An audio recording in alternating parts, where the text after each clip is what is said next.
Hi there, this is Thalia the Dietitian, and today I'm going to be answering one of your questions.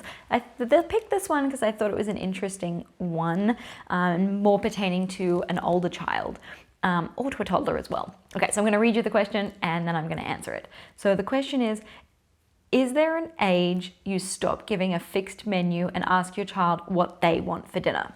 I thought that's a really great question.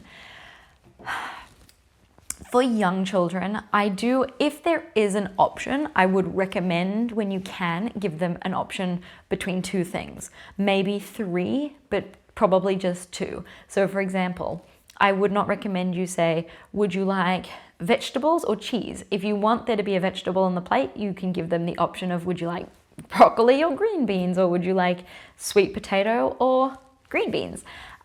Give them those two options, but by giving them too many options, by giving them an open question like, what do you want for breakfast or what do you want for dinner, you're going to get answers that you're not going to be happy with. So that's why I don't recommend that. And that's also a lot of power and too much power for a child. It's so much control and they don't know how to handle that. As much as they want us to believe they can, they can't. And they need us to be there with those supportive boundaries.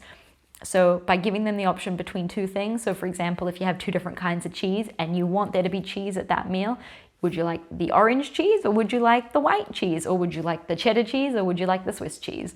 And then if they can't choose, give them a second to think about it, and then it's your choice. You make the choice for them. Sometimes, depending, especially if a child is overtired or over hungry or overstimulated, they may not be able to make a choice that seems to us very simple.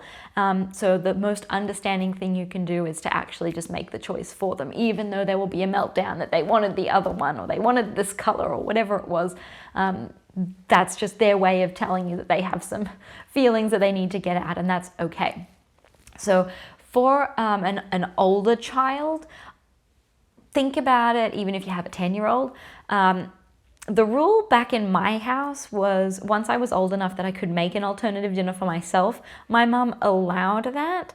And I think this is a choice that you're going to have to make in your home, because my answer might not be the answer that you're most comfortable with. And because I don't have children that are teenagers yet, I'm not exactly sure where I'm going to stand on that either. But for the foreseeable future, I will not let my child decide what they're having for dinner. We may talk about it throughout the day, like if I'm planning on cooking dinner and she's home with me that day and I intend to have her help me in the kitchen, I might say, look, should we have beef or chicken tonight? Or should I make a stew? Or should I make, roasted, whatever it is? And she can kind of be involved in the process in that way. That I think is great. And if it's hard, if you're a working parent and you're very busy, a lot of people find it helpful to have a menu that you plan on Saturday or Sunday, and you get the children involved. You either pick a meal component, or they get to have a day that is their meal that they can pick. And you can help them plan it so it's a balanced meal. Like, let's say it's fish sticks, for example. You could say, okay, we're going to have fish sticks, and we're going to have, these things on the side. We're going to have veggies or some pasta with some veggie sauce or something like that. Help them plan it, and by giving them one or two other options to make it a balanced meal. So that's really what I would recommend. That's kind of a long-winded answer. It's not really a yes or no. It's that I would recommend you keeping there to be some semblance of organization and not just allowing them to just choose whatever they want.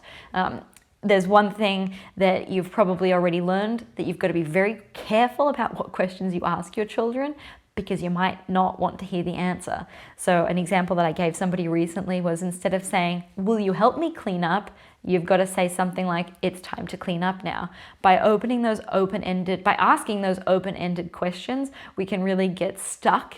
Our child's going to give us their answer, which is, no, they don't want to help clean up. That would be my answer too. No, I don't want to help clean up. But when you don't pose it in the form of a question, it's something that you are doing, and it's more, I don't want to say controlled, but it's more given in that way. And in the same way of saying, like, you can choose which vegetable you want, you have these two choices, rather than it just being, what do you want for dinner? So that's not something that I really would recommend. And in the mealtime roles, which if you haven't watched that video, I would recommend you go back and watch it, about who's responsible for what at mealtimes. It is still the parent's responsibility to select the healthy, nutritious foods that are offered at mealtimes. And so even for older children, that is still your responsibility, because you're still the parent and they're still the child.